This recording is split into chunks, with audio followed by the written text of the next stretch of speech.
नमस्ते साथीहरू, म तपाईँहरूको साथी नारायण नेवार। आज चाहिँ मैले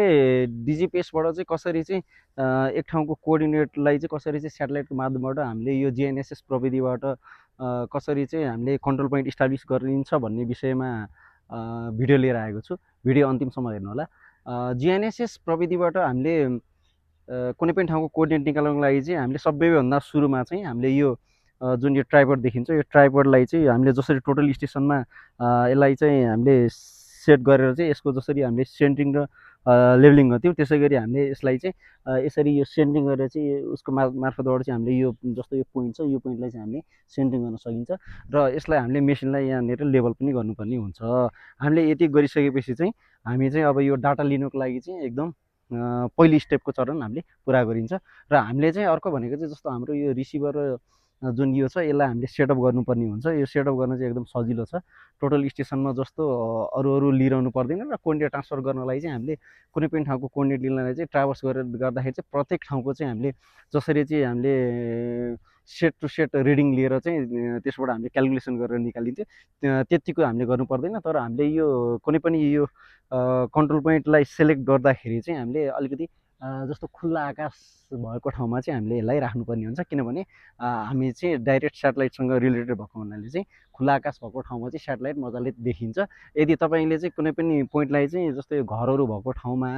कुनै पनि बिजुलीको पोलहरू भएको ठाउँमा राख्दाखेरि चाहिँ यसबाट चाहिँ जुन दिने यसको रिजल्ट छ त्यो चाहिँ अलिकति एकुरेट हुँदैन र जहाँ चाहिँ तपाईँले चाहिँ खुल्ला ठाउँमा भएको ठाउँमा लिनुहुन्छ त्यहाँनिर चाहिँ एकदम एकुरेट आउँछ। त्यस कारणले गर्दाखेरि हामीले सबैभन्दा सुरुमा चाहिँ कन्ट्रोल पोइन्ट इस्टाब्लिस गर्दाखेरि चाहिँ हामीले साइट सेलेक्सन जुन यो कन्ट्रोल पोइन्ट इस्टाब्लिस गर्नलाई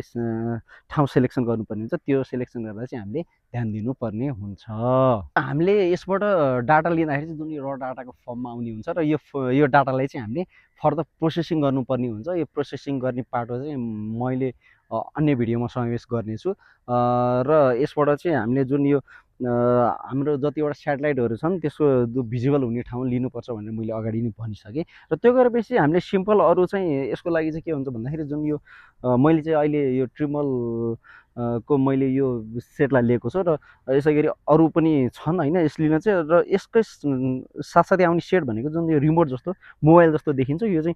यसलाई चाहिँ हामीले यदि हामीसँग यो छ भने छ, यदि यो छैन भने चाहिँ हामीले जस्तो मोबाइलबाट पनि हामीले यसको काम गर्न सकिन्छ र यसको लागि चाहिँ हामीले सफ्टवेयरलाई चाहिँ डाइरेक्ट हामीले प्ले स्टोरबाट डाउनलोड गरेर चाहिँ यसलाई युज गर्न सकिन्छ। र यसमा चाहिँ हामीले गर्नुपर्ने भनेको जस्तो टोटल स्टेसनबाट गर्दा जसरी गरिन्छ त्यसै गरी हामीले यसमा चाहिँ फाइल फोल्डरहरू बनाउनु पर्ने हुन्छ र त्यो फोल्डरहरू बनाएर चाहिँ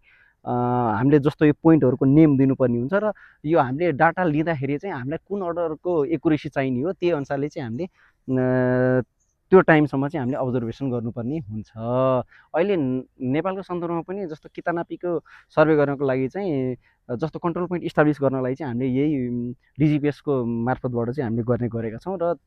त्यसबाट चाहिँ हामीले स्टार्टिङ पोइन्टहरू चाहिँ मेन स्टेसन चाहिँ यसबाट गर्ने र अरू अरू पोइन्टको लागि चाहिँ हामीले ट्राभर्स गर्ने विधि गरिरहेका छौँ। यदि तपाईँहरूलाई चाहिँ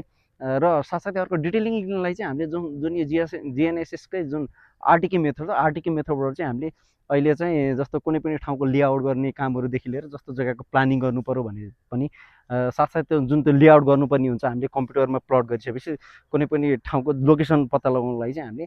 आरटिके मेथडबाट चाहिँ गर्ने गरिन्छ। र यदि तपाईँहरूलाई चाहिँ कन्ट्रोल पोइन्ट मात्रै चाहिन्छ भने चाहिँ तपाईँहरूले जुन यो स्ट्याटिक मेथडबाट चाहिँ धेरै टाइमसम्म यो राखेर चाहिँ हामीले त्यसबाट चाहिँ डाटा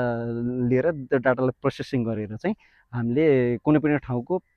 कोअर्डिनेट चाहिँ निकाल्न सकिन्छ। हामीले डाटा लिँदाखेरि पनि जस्तो हामीले चाहिँ जस्तो आरटिके गर्दाखेरि चाहिँ एउटालाई बेस र एउटा रोभर मानेर गर्छौँ। बेसलाई चाहिँ हामीले यसै गरी एक ठाउँमा राखिदिन्छौँ र रोभरलाई चाहिँ हामीले लिएर चाहिँ अन्य ठाउँहरूको डिटेल लिन पनि सक्छौँ।